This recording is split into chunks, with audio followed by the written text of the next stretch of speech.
let's talk a little bit about the NFL, Dano. Trey Hendrickson is on ground in Cincinnati. He was dressed like he just got done golfing. Allegedly, he did just get done golfing. He went over to the OTAs. I believe these are rookies. I'm not 100% sure who these all are. But I think in this conversation, he's saying, yeah, I'm here, but I'm about to go do it to this media here. So he goes over to the media in Cincinnati, basically lays out to the Cincinnati media about how there's been little to no communication, feels personal. They can make a long-term commitment to me. They have chosen not to. Last year, they said they're going to do this. They haven't done it. We're at the same exact position we've been for months. There's been no change in this entire thing.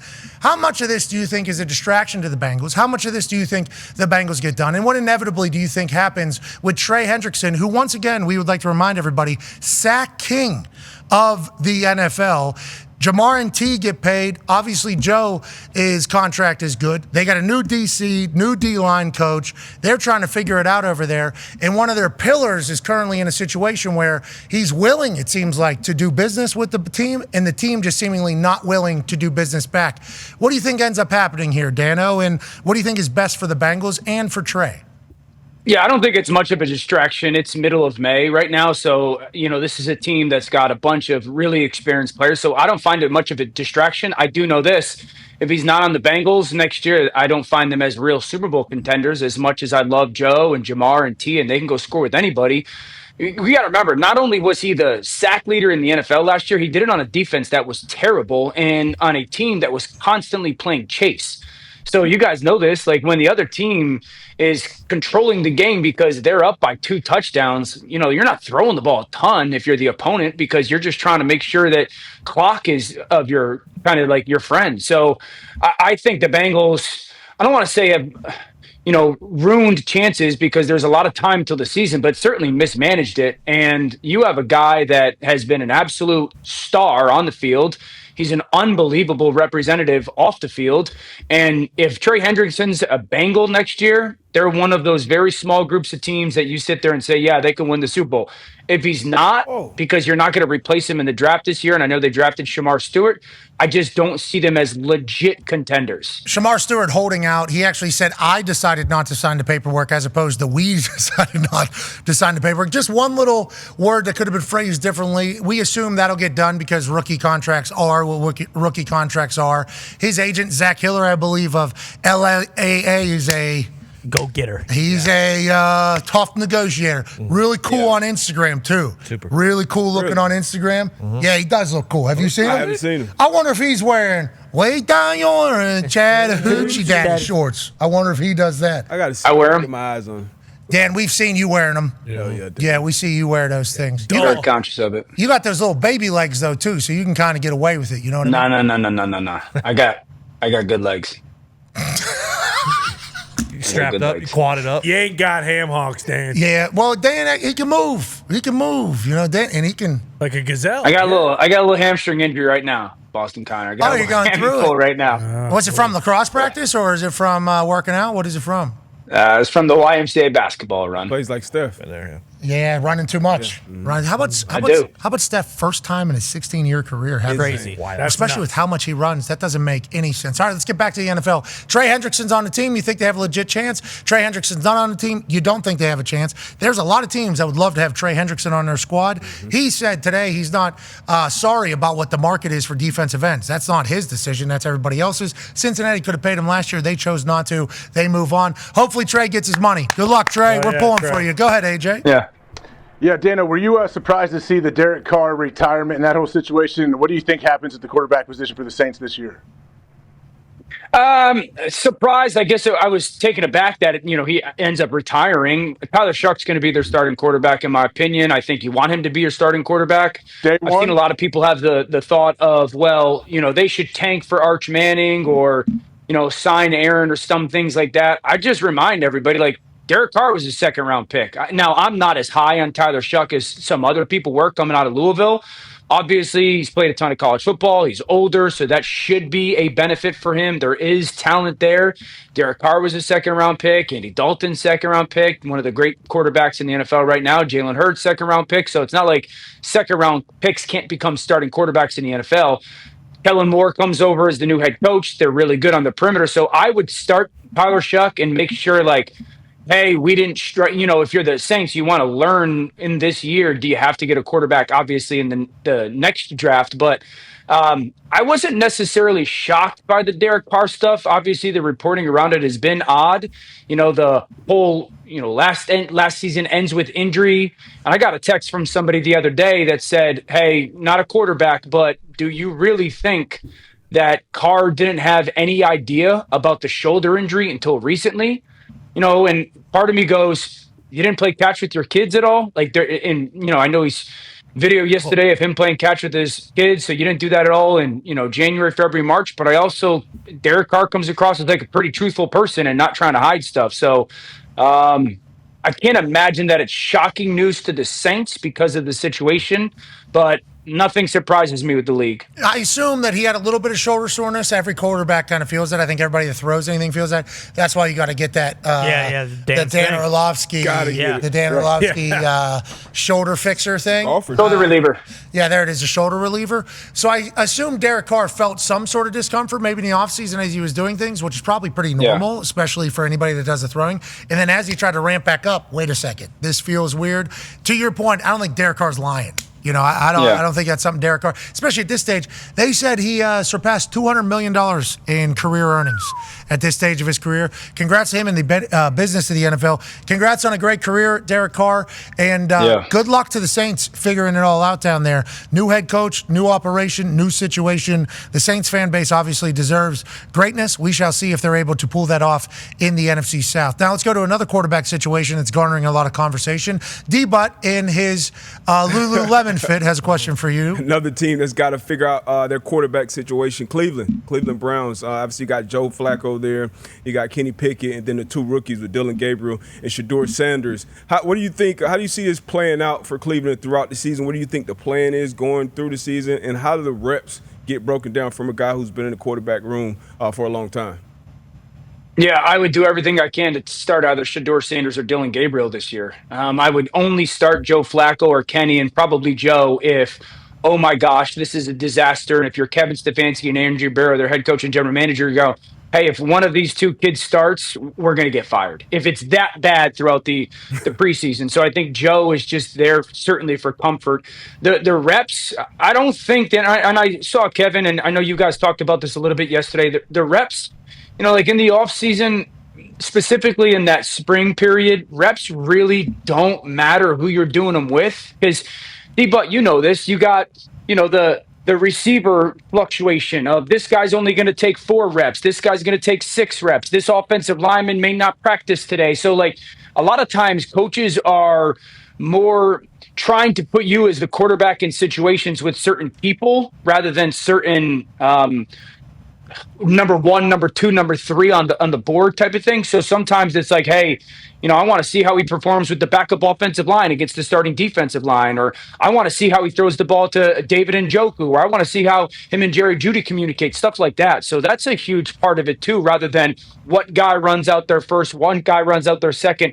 I want to see him go against the starting secondary, and so there's a lot of that goes on with the quarterback kind of moving chairs or musical chairs and the reps distribution. But if I was Cleveland, and because of the trade and knowing what 26 looks like for them, at least as we sit here today with the draft, there's not a ton of benefit for me starting Joe Flacco because it doesn't answer anything with the potential of next year's class and them figuring out long-term at least what's the situation. So I would start one of those two rookies. How do you feel from Dillon Gabriel's standpoint? Do you like where Dillon Gabriel is? I really liked Gabriel. Gabriel was a guy for me. I remember talking to Field Yates about Dillon Gabriel maybe like early November and just sitting there going, sneaky guy that could get into early second round. And I think what for me kind of cooled me with Gabriel was the playoff was such like a poor representation of who he was. I felt like it just did not go well. Obviously boat raced by Ohio State. And so that calmed me a little bit on Dillon, but he's played a ton of football. He's got a lot of similarities to a player like Tua, not only lefty and whatnot, but the ball distribution, the anticipation, the layering throws over guys. So, Miami, I honestly thought was maybe an interesting place for him in that second or third round. But I don't think Gabriel is a guy that people should overlook. He's a really, really talented thrower. And by all accounts, it seems like Shador's had a good start. So I think one of those guys has got to be the person that, as Cleveland, in the next couple of months, you go, okay, you got to show me you can't do it. Like, you got to show me that this would be a disaster for us to start you, or we're going to start you and see if we've, again, like the Saints, we got lucky on some stuff. Dillon drafted And 2 rounds. let me say this last real quickly to end. Sorry. I actually always thought Cleveland was a significantly better place for Shador than Pittsburgh when it came to their scheme. Okay, so on that note, let's go to Pittsburgh. AP Tone has a question for you. Yeah, Dan, I do. Everyone has been very critical of the the Steelers and how they handled the quarterback situation this offseason, probably for good reason. How would you have handled it? And now that we got Big Ben 2.0 and Will Howard, does that put everything to rest? I don't know if it puts everything to rest. I think Will's got a good chance in Pittsburgh. Yeah. I would have started with this, Tone. I would have said, Justin Fields, what's the number? I would have, if I was going to, obviously, Monday morning quarterback, not get anybody in the draft early. Justin Fields, what's the number? You're going to be our starting quarterback for this year. If it wasn't going to be Justin Fields, I probably would have been more aggressive for Jaxson Dart in the draft. That was a guy that I always thought Pittsburgh Giants made the most sense, certainly Cleveland in that conversation as well. We all know that there could be the addition of Aaron, but it's middle of May, and you have guys, I'm 41. I pulled my hamstring playing pickup basketball in the YMCA. So obviously, different athlete, much more talented human being than I am. But his age is what it is, and he's coming off a little bit of a beat-up season and injury last year. So Pittsburgh, the way I look at it right now, Tone, is there's no offense in the league that scares you less than Pittsburgh, and there's no situation that has – there's just the truth. There's no situation that is more, DK. I guess, depressing than Pittsburgh's right now. Worse in the league, Craig? Yikes. Which one is worse? Like, if we're just looking at it on paper, what team are we sitting offensively and sitting there going, that team scares me less than Pittsburgh does? Colts. Watch your mouth. Oh, The Colts? We got 2 quarterbacks. The Browns. one of the best running backs in the league. All right. They got Caleb Johnson. He's a dog. Hey, take a snap. Yeah, Those are going to be good. What about the Saints? Yeah, Saints, I guess, would be a good answer. Yeah, Saints. The Saints Alvin are Kamara. probably in that conversation as well. But those 2 players on the outside the Saints have are really, really good players. Really good players. Love it. How about the Browns? What about the Browns? Kamara scares me. God, DK sucked. Yeah, the Browns are probably, but at least the Browns have like the 2 rookie quarterbacks that they drafted that have a little bit of like, and again, I know Will Howard was drafted to Pittsburgh, and we'll see what happens with that. But we also know like the Browns have an offensive line that 2 years ago was one of the best in the NFL. Njoku's one of the best tight ends in the NFL. How was that O-line last Stefanski, year? that offense is fantastic. I'm not saying it's that different, but you're not sitting here going Browns by far, or for sure, no. Okay, so you say the Pittsburgh Steelers offense is the least scary. Is that in Acrisure or is that an away game? That's a good point. Good question. I don't think the location really matters. Oh, okay. This guy had no ball. Wow. All right, sweet. Okay. Oh, mama, I've been here for my life from the long arm of the law. Right there. You already get a Yeah. Like you get a little, you know what I mean? Yeah. It doesn't matter where it's at. What a dum-dum this guy is. All right, let's keep asking this guy I questions. got no idea what just happened.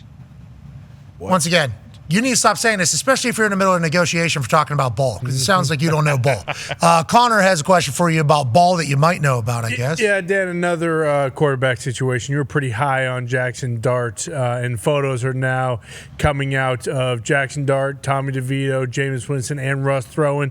I guess Russ pooped down his shorts. That's why he had to put his playing pants football. on. No, he's always in full pad. He's always in full pad. It's Russ. Pooped a hole through his shorts. I knew I was going to be able to get that out. But what do you think about that QB situation, Dano? You're one of a kind. Did you practice? Did you do OTAs with pants on? Yeah, you put the pants on. I did, just to be clear. OTAs I would wear. You have You're to. a football player. Yeah, you kick. I was a bad athlete, so I probably had tights on to try to minimize the lack of athleticism or the presentation of it. Shorts a little bit, but Okay. Unless he pooped out. I would say this for the Giants. The Giants are, in Dable and Shane, their head coach, GM. I think you probably lean Russell early on. And Russ is just really hoping to make sure that you guys are winning games, competitive, and that the future of the organization is that head coach and general manager. I think Russ can play good enough. We saw it last year to give you chances to win games, right? Give you chances to win games. And then I don't really believe that the Giants should rush Jaxson Dart in the least bit. I said this a little bit about Drake May last year, and obviously it paid dividends for them, New England, to play him. There's some flaws in Jaxson Dart's game that reminded me of Drake May. They're so physically talented. I call them lazy feet, and that could get you in danger in the league if you play too early. But if you're the Giants, you're probably thinking sometime like Thanksgiving world, playing Jaxson Dart. He's got to learn so much about quarterbacking the NFL and the huddle and the cadence. That throw is absolutely beautiful. He played so good in that game till the final 5 minutes. Huddle, cadence. Yeah, there's the first, I guess the thought process that, Jaxson Dart would get to the line of scrimmage and Lane Kiffin would tell him the coverage and the play all the time. And, that's a negative because he can't think. I actually look at it a little bit differently. If you're well coached, which I would believe he is at Ole Miss, as long as he knows why he's getting called or why the play is getting signaled from the sideline, that's all that matters. You got to know what we're getting into and why. You can teach a guy how to get you there, but you got to make sure he understands why we're calling those certain plays. And so I think that gives them the great chance to get him a good understanding of their offense. But I just wouldn't rush him because some of the physical flaws, which again were those lazy feet, but also just the style of offense that he played in college. You want to get him really comfortable getting out of the huddle and at the line of scrimmage before you put him in live games. Yeah, and he had to make a lot of big time throws. So I think he's very comfortable in making big time throws. Obviously, the team was put on his back on plenty of occasions. He's able to run. I love his moxie. I love everything about him. He just didn't make the playoff, and there wasn't a lot of massive games. Whenever you talk about postseason stuff for him to play in. So I think that's why he slipped in the conversation a little bit. And then Connor found a stat. Go ahead, Yeah, comment. it's something. I sent it to the group if you want to pull it up, but it's some sort of star predictor score prospect grade, SPS, and I guess he has the highest score ever. And then if you want to go in order, it goes Jaxson Dart with 100, and then Lamar 99, Hurts 99, Big Ben 98, Pat Mahomes 96. Yeah, there it is. And I guess this is some sort of accuracy. Yeah, it's from EmpireMedia.com. Yeah, but the actual thing, I forget where. It's from Empire Media. I'm sorry, those players not good? Empire It's Brady Media. Ballers. They made an article on it. I don't know what 10 the for actual 10. test is from. Okay. You don't Good think the name. SPS? Well, I mean, shit, It's a big deal. They haven't missed. Those are all the guys they predicted would be stars. Bangers. Right? And they hit on all of them. Did you not see Jackson's board work as well with Dayball, Dan? He knows it, okay? I saw it, man. I mean, I was as high on him as I feel like I could be. So I thought he was going to be a top 10 pick, candidly. I told you guys this. I had a GM text me saying if they had a top 10 pick and they need a quarterback, they would take Jaxson Dart. So, Looks big. I think the Giants are in a really good place with him. I thought he reminded me a lot of Drake coming out last year. My favorite qualities in a quarterback is what do you do in moments of panic? That's just the reality of playing that position in the NFL is you're going to get into those oh my goodness moments. And I remember Joe Burrow coming out of school. I was like, he just does this better than everybody. Jaden Daniels had it last year, and I thought Jaxson Dart had it this year. Okay, so whenever you say probably not until Thanksgiving-ish, and then you rattle off all the reasons why rookie quarterbacks could potentially not do well in the NFL, is that because he should watch Jameis or Russell kind of be a starter and the Cleveland Browns don't have that situation? Or because nobody's really thinking that the Giants are going to win a Super Bowl this year either. So, I think the thought process for me with the Giants is it starts with this, Pat. If I were the Giants and I could fast forward to 27, 28, I want Brian Dable to be his head coach. I want Dable to be the guy that grooms this guy's NFL career. So you have to win. You have to be competitive this year if you're Dable and Joe Shane. And so the likelihood, or unless again he does stuff in camp that you're like, whoa, he's good. He's gonna be able to survive early on. But the likelihood that you can do that early and win games and be competitive and confirm that you're the head coach for next year and beyond is probably with Russell Wilson, more than likely. And so, again, unless things happen in training camp where this guy's running the show and he's commanding the huddle and owning the line of scrimmage, and you think he can handle some of the bumps in the road early on and get you in and out of your protections and make the right decisions and, consistently play that position at a high level, then go play him. Yeah, then go play him.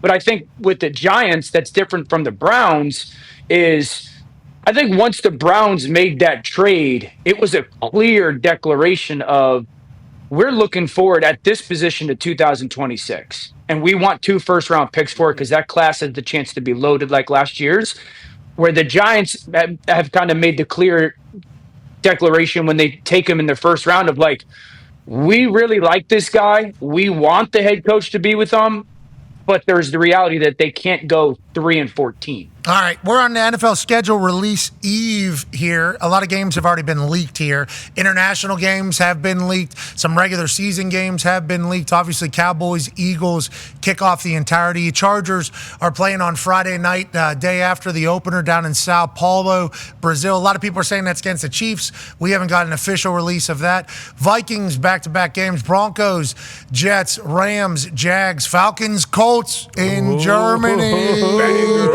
Guten Tag, Germany. Commanders, Dolphins in Madrid, Spain. I'm excited to watch that. Then, obviously, some regular season games have been released. Eagles, Packers on Monday night in November. Bears, Eagles, a Friday night spectacle in late November there after Thanksgiving. Obviously, that'll be on something. Black Friday, maybe. Eagles, Commanders, Packers, Bears, and then Broncos, Chiefs. Whenever you look at this, what are you thinking about as a guy that played 12 years in the NFL? What are teams looking at, and what do you think the NFL is trying to do this year with its scheduling of games? Yeah, the Eagles are on like every week primetime. So for good I'd reason. be really interested to see. I'd be really interested to see who the Chargers play down in Brazil. That'll be cool.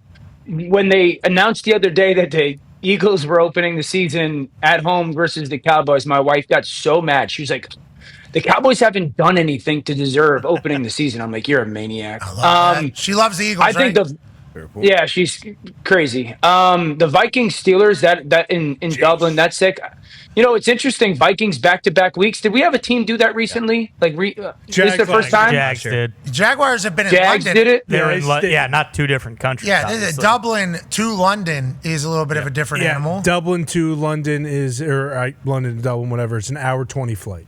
Yeah. Okay. Yeah, very quick. I mean, you're living over there basically just for a few weeks. Yeah. And Jacksonville has done that in the past. 2 different countries, obviously a little different. Congrats to Ireland getting a game, by the way. Yeah. That place will be electric. Yeah, that's awesome.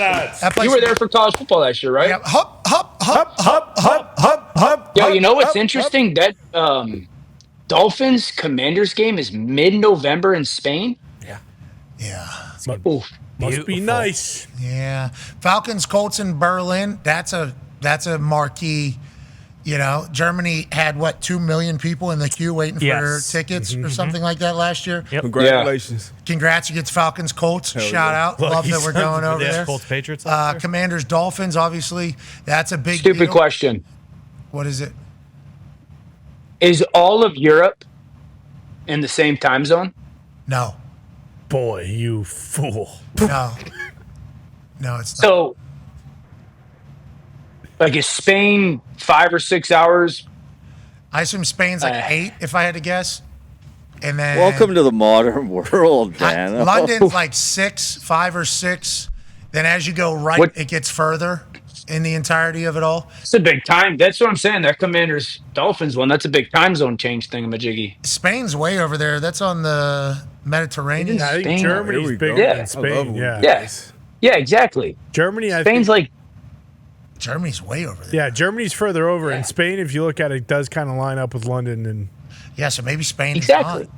yeah, so it's not Yeah. that big. Spain's very close to Morocco, Africa. So I'm not as dumb as you guys are trying to make me sound. Well, no. No, I mean, certainly dumb, because there's definitely different time zones in different places. Obvious thing to know. That is certainly a thing to know, but I don't think we could have told you what the time zones were at all. So I think Man, I got so many questions about this map right now. so Russia's over there, Shoot, right? what do you got? I didn't know you could. Who does Iceland belong to?